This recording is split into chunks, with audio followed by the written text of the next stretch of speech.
तो प्रदोष व्रत का नियम जो आप ले रहे हैं, प्रदोष व्रत को जो आप श्रवण कर रहे हैं उसको जरा ध्यान से सुनिएगा। सबसे पहले स्नान ब्रह्म मुहूर्त का, सुबह का, उसके बाद में फिर आसन पर बैठकर भगवान की भक्ति को धारण करना, ये प्रदोष का मूल तत्व है। प्रदोष व्रत करने वाले को भोजन नहीं करना चाहिए, ध्यान दीजिएगा। फलाहार करो, उसमें भी नमक का सेवन मत करो। प्रदोष व्रत में नमक का सेवन वर्जित होता है। कारण क्या कारण होता है? उसका एक कारण माना गया नमक की वर्जितता। जिस समय पर एक नगर में एक ब्राह्मणी रहती थी, बहुत भाव से सुनिएगा, प्रदोष व्रत नमक को त्यागने का भाव। एक ब्राह्मणी रहती थी एक नगर में, उसका पति नहीं था, छोटा सा बालक एक साथ में रहता, छोटा सा बालक। अब ब्राह्मण के घर की धर्म पत्नी है,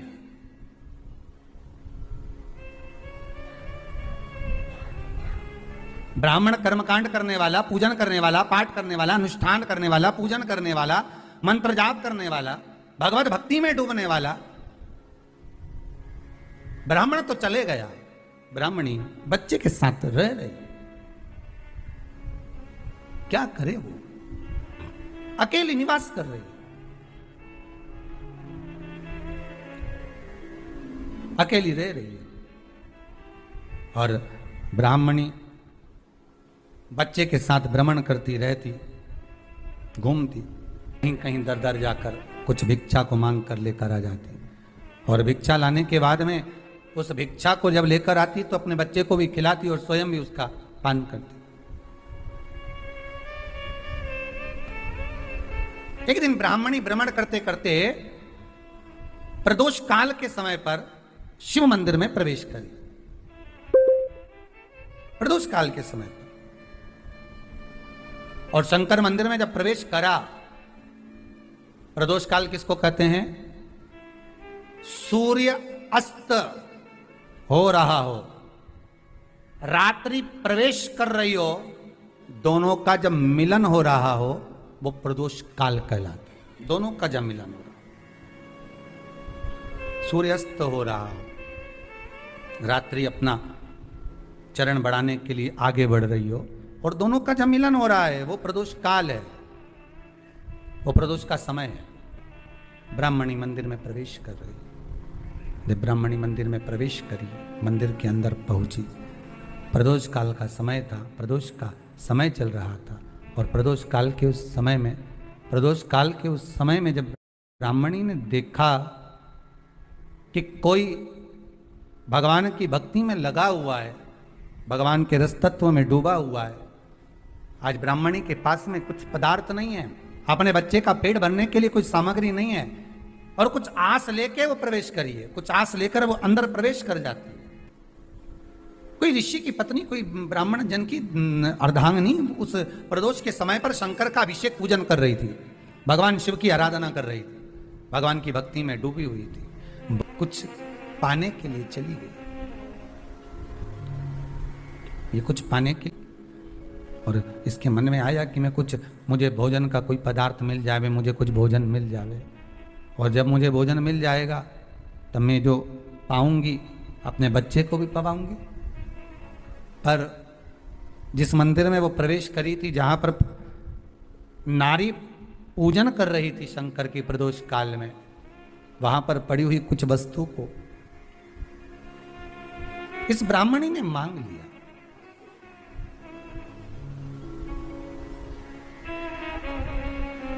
मेरे बालक को बहुत भूख लगी है, मेरा बच्चा बड़ा भूखा है, इसके भोजन के लिए थोड़ी सी सामग्री दे दीजिए, इसके भोजन के लिए थोड़ा सा कुछ रस तत्व दे दीजिए।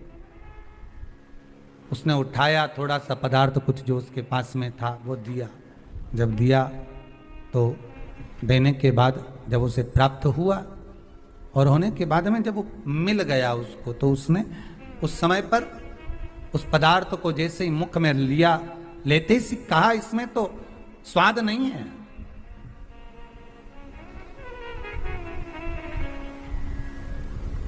इसमें स्वाद नहीं है।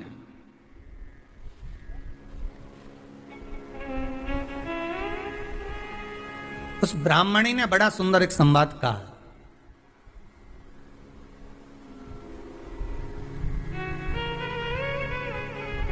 घर का जो बड़ा होता है ना, घर का जो भयो होता है, घर का बुजुर्ग जो होता है, घर का जो प्रथम स्थल प्राप्त करने वाला, मेन कुर्सी पर, अच्छी जगह पर जो बैठने वाला होता है ना, ब्राह्मणी कहती है वो कभी किसी वस्तु में ऐब नहीं देखता, मिनक नहीं निकालता। जब समाज के अन्नकूट होते हैं, समाज के जब अन्नकूट होते हैं महाराज, समाज के जब अन्नकूट होते हैं, बड़ी बड़ी समाजों में जब कार्तिक महीने में अन्नकूट महोत्सव होते हैं, बहुत सारा प्रसाद बनता है। जो बुजुर्ग होते हैं ना, बड़े समझदार लोग होते हैं ना, तो अन्नकूट की जब प्रसाद खाने बैठते हैं ना, उसमें नमक नहीं भी होता ना, तो नहीं बोलते कि इसमें नमक नहीं है। पर जो हमने डोनेशन दिया है, जब तुम आए थे समाज वाले, तो हमने 1000 का लिफाफा दिया, 500 का लिफाफा दिया, 2000 का लिफाफा दिया, और भोजन ऐसा बनवाया। एक व्यक्ति वो जो खाकर चुपचाप चले गया, और एक व्यक्ति वो जिसने प्रसाद पर उंगली उठाई। इन दोनों को अन्नकूट की तारीख पे इनका नाम लिख लो, और अगला अन्नकूट आए तब दोनों की दशा देखना। एक जो चुपचाप खाकर चले गया, भगवान के प्रसाद को प्रसाद मानकर, प्रभु का दर्शन मानकर लेकर चले गया, वो उन्नति की सीढ़ी पर चढ़ता चले गया। और जो मिनक निकालता रहा, वो साल भर खटर पटर की जिंदगी जीता रहा। भगवान के प्रसाद में कभी भी ध्यान रखिएगा, भगवान के प्रसाद के अंतर्गत स्वाद की कोई मूलता नहीं होती। भगवान का प्रसाद स्वयं स्वाद है। भगवान के प्रसाद में नमक नहीं देखना, मिर्ची नहीं देखना, भगवान के प्रसाद में शक्कर नहीं देखना, भगवान के प्रसाद में कुछ ये नहीं देखना कि कितना माल डला, कितना घी, कितना बादाम, कितना काजू, कितना इलायची डला। हाँ, यहां तक शास्त्र कहता है कि भगवान का प्रसाद अगर बन रहा है तो उसकी सुगंध भी नहीं ली जाती है महाराज। यहां तक शास्त्र कहता है, जब तक भगवान उसको पानी ले तब तक उसका सुगंध भी नहीं ली जाती। और कई कई जगह तो भगवान को प्रसाद अगर सूखा सामान हाथ में आ गया, इलायची कैसी है, मंदिर के अंदर जाने वाली है भगवान को डलने के लिए, लाओ यार किसकी दुकान से आई इलायची बताओ, इलायची तो 25 बार सूंघा, हाँ हाँ अच्छी है, अब सूंघ लिया तो भगवान इसको स्वीकार करेगा क्या? अरे जम के तो बोलो। एक फूल तुमने बगीचे से तोड़ा और सोचा इसमें पहले मैं सूंघ लेती हूँ, इसमें स्वाद है कि नहीं, इस फूल में गंध है कि नहीं, इसमें सुगंध है कि नहीं, और फूल सूंघ लिया, उसके बाद तुम भगवान को देखो, भगवान स्वीकार करेगा? नहीं, भगवान स्वीकार नहीं कर सकता। धनिया पाउडर आया सब्जी में डालने के लिए, कैसी गंध है, सूंघ लिया, वो तुम डाल दिया, उसका कोई स्वाद नहीं है, उसका कोई महत्व नहीं, भगवान उसको स्वीकार नहीं कर सकता, भगवान उसको स्वीकारेगा नहीं। महाराज ब्राह्मणी ने जैसी मुख में लिया थूक दिया, ये श्रेष्ठ नहीं है। जो ऋषि की पत्नी अंदर पूजन कर रही थी प्रदोष काल, उसने कह दिया आपका चेहरा बता रहा है कि आप ब्राह्मण की धर्म पत्नी, पर आज आप दर दर जाकर अगर भिक्षा मांग रही हो, दर दर जाकर अगर भीख मांग रही हो, दर दर जाकर भिक्षा को मांग रही हो, तो इसमें आपका चेहरा बता रहा है कि आप ब्राह्मण की धर्म पत्नी हो। पर आज आप दर दर जाकर अगर भिक्षा मांग रही हो, दर दर जाकर अगर भीख मांग रही हो, दर दर जाकर भिक्षा को मांग रही हो, तो इसमें आपके पति का दोष नहीं है, दोष आपका है, क्योंकि आप भगवान के प्रसाद में भी जो स्वाद देखी थी ना, ये आपका एक जन्म का नहीं है, ये ना जाने कितने जन्म का है। ब्राह्मणी के मस्तिष्क में बैठ गया, वो कहा ना, वो बक्कल में नहीं अक्कल में बैठ गया कि ये स्वाद नहीं देखना। इसलिए प्रदोष व्रत के अंतर्गत ब्राह्मणी ने उस दिन से विचार कर लिया कि जैसे आप पूजन कर रही हो, जैसे आप अर्चना कर रही हो, जैसे आप आराधना कर रही हो, ऐसी आराधना, ऐसी पूजन, ऐसी भक्ति मैं भी करूंगी, ऐसी आराधना मैं भी करूंगी। अब मैं स्वाद नहीं देखूंगी। तो प्रदोष व्रत करने वाले को ध्यान रखना चाहिए कि नमक का सेवन ना करे, नमक को ना पाए, भोजन ना करे, फलाहार करिए, फल का आहार करिए, प्रयास करिए।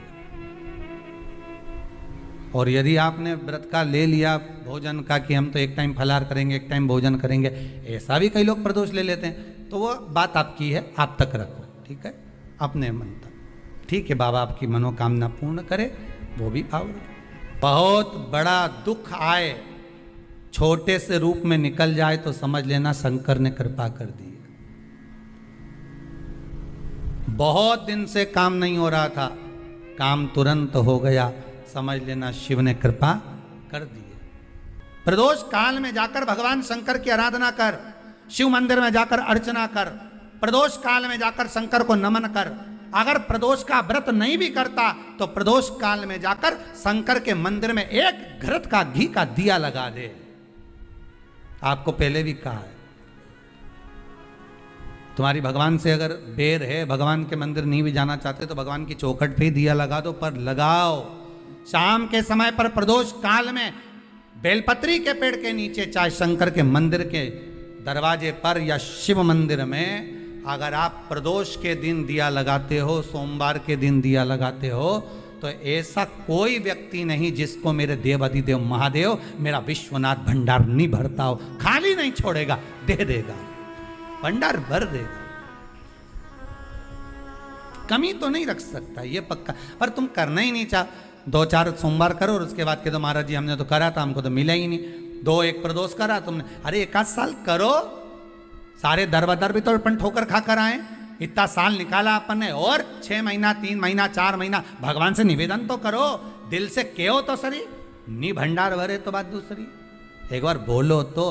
पर जगत के लोगों के सामने जाकर मत कहना, कहना तो देव अधिदेव महादेव से कह। प्रदोष व्रत करने वाले को प्रदोष के दिन प्रयास करना चाहिए कि रात्रि के समय पर आधा घंटा, 10 मिनट, 20 मिनट जागरण करे। जागरण मतलब थोड़ा भगवान का भजन कर ले।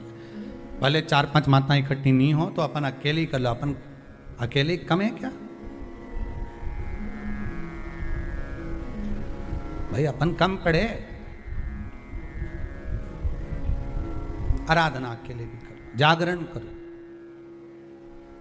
जब आपकी 11 प्रदोष हो जाए, 26 प्रदोष हो जाए, तब उद्यापन करो। उद्यापन 2 ब्राह्मणों को जोड़े से बुलाओ, ब्राह्मणों को जोड़े से बुलाकर उनके चरणों की पूजन कर कर, आराधना कर कर, सुंदर मंडप तैयार कर कर भगवान का, उसमें सुंदर रंगोली डालकर, मंडल बनवाकर पूजन करो शंकर भगवान की प्रदोष का। एक दिन पहले गणेश की आराधना करो, पूजन करो, और प्रदोष वाले दिन जो मंडल बनाए हैं पूजन अर्चना करने के लिए, जो स्थान दिया है, उसकी आराधना करो। खीर की आहुतियाँ दीजिए 108 बार। जो ब्राह्मण आए उनके माध्यम से मंत्रों द्वारा पूजन कराकर खीर की आहुतियाँ दीजिए शिव नाम महाराज। फिर ब्राह्मणों को जोड़े से भोजन कराकर, चरणों को नमन कर कर, दक्षिणा प्रदान कर कर, निवेदन कर कर ब्राह्मणों से कहें, हे ब्राह्मण देवता, आप हमें आशीर्वाद प्रदान करें कि जिस प्रदोष का हमने व्रत किया है उस व्रत का पुण्य फल हमें प्राप्त हो। ऐसा ब्राह्मण चरण को नमन कर कर, प्रणाम कर कर उनसे अपने मस्तक पर अक्षत छुड़वाएं। फिर नमन कर कर, भोजन कराकर विदा करें। शाम को भगवान का जागरण करें। ऐसे प्रदोष व्रत का उद्यापन कर अपने जीवन को सार्थक बनाएं। ऐसा सुंदर प्रदोष व्रत का व्याख्यान वर्णन स्कंद पुराण में करा गया। वही स्कंद पुराण का प्रदोष व्रत का वर्णन आपको शिव महापुराण के इस सुंदर संवाद में किया गया। तकलीफ है, दुख की जिंदगी चल रही है, बेलपत्र लीजिए और 7 चावल के दाने इस बेलपत्र के मध्य वाली पत्ती पर रख लीजिए। जो बेटा बेटी बहुत प्रयास कर रहे हो, बहुत कंपटीशन एग्जाम दे रहे हो, बहुत मेहनत कर रहे हो, और उसके बाद भी बहुओं का, बेटियों का, बेटों का अगर कहीं जॉब नहीं लग रहा और कहीं सिलेक्शन हो ही नहीं रहा और बहुत हार चुके हैं, तब एक बेलपत्र 7 चावल के दाने मध्य पत्ती पर 7 चावल के दाने, एक घिसे हुए चंदन की गोली, पीला चंदन को घिस कर उसकी एक गोली बनाए, एक गोली गोल कर कर शिवपिंडी जैसी, शिवलिंग जैसी गोली बनाकर उस चावल के दाने पर रख लो। एक स्थान पर रखकर घर के अंदर ही उसका पूजन कर लो, कर कर दिए से आरती कर कर ऐसी कैसी ही बेलपत्र अशोक सुंदरी वाली जगह पर आकर रख दीजिए। ये किसी भी प्रदोष के दिन या किसी भी सोमवार की अष्टमी के दिन या किसी भी विशेष शिवरात्रि के दिन आप ये एक बार केवल करना है और अपने मन की कामना कर कर उसको रखकर बाबा को घी का 2 दिया लगाकर आ जाना है। मेरा भोलेनाथ आपका हाथ पकड़कर आपको कंपटीशन एग्जाम में विजय दिलाएगा। जिस महीने में जो प्रदोष पड़ा करे, जब प्रदोष पड़े, बन सके 1 बेलपत्र, बन सके 5 बेलपत्र, शमी पत्र, हरे मुंह, हरा मुंह बेलपत्र, एक कलश के अंदर थोड़ा सा पानी लेकर 1 बेलपत्र, हरा मूंग, शमी पत्र डालकर और उसमें थोड़ा सा गुड़ डालकर भगवान शिव का स्मरण कर कर प्रदोष काल में, मान लो कोई काम आपका बहुत जरूरी है, बहुत दिनों से आप थक गए हैं, नहीं हो रहा, कर्जा बढ़ रहा है, धन नहीं आ रहा, व्यापार नहीं चढ़ रहा, या कोई समस्या बहुत प्रबल है, कोई एग्जाम में बैठ रहे हो, नहीं हो रहा, परीक्षा भी दे दी है, रिजल्ट आने ही वाला है, तो भी प्रदोष काल में, प्रदोष के समय वो जल, मूंग, शमी पत्र और बेलपत्र और गुड़ का शंकर के शिवलिंग को समर्पित करना प्रारंभ कर दो। 2 या 3 प्रदोष करोगे, बाबा आपकी मनोकामना शीघ्र पूर्ण कर देगा। 2 या 3 करो, बाबा करें।